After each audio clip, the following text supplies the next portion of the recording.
because stress manifests in a few ways, especially acute stress, but even when it becomes chronic, this can happen.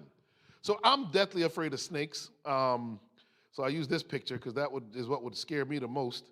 You see fight or flight or freeze, and there's some even say now fawn.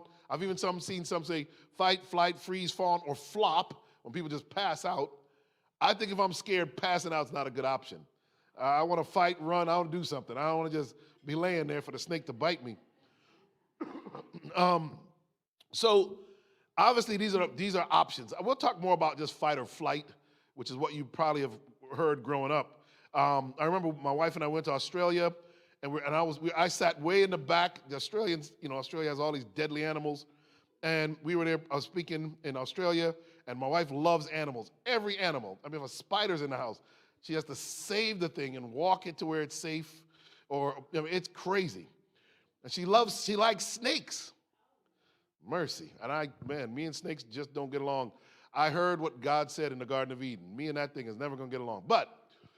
So I'm sitting in the back minding my business at this zoo in Australia. We go to see the sheep sharing show. Like when they, in Australia, New Zealand, they share sheep.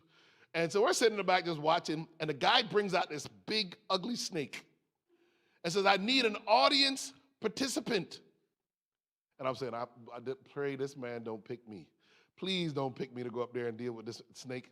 And sure enough, now maybe it's because I was the only black American in the group. I don't know. That Australian, he looked like Crocodile Dundee. He pointed at me and said, come on down and help with the snake. Now, I had options. I could have said no. But that pride, I said, listen, I'm going to look like a chicken if I don't go up there and deal with this snake. And I'm not going to let my wife see me look like a chicken. So I'm going up there. And I went up there, and that man laid that snake in my hand. Let me tell you, my heart was racing. And I held that snake, looked the snake in the face, my face. I barely moved. My wife was cracking up. She's like, you are frozen. She took the snake. Oh, it's so cute. She took it from me. Oh. Maybe it just looked terrible. But I was okay. I was perfectly fine. I handled it. That is what causes acute stress. In fact, when I was growing up, we would get chased by dogs, and you get that same acute thing, right? In an acute stressful situation, the release of adrenaline increases concentration, and it heightens awareness.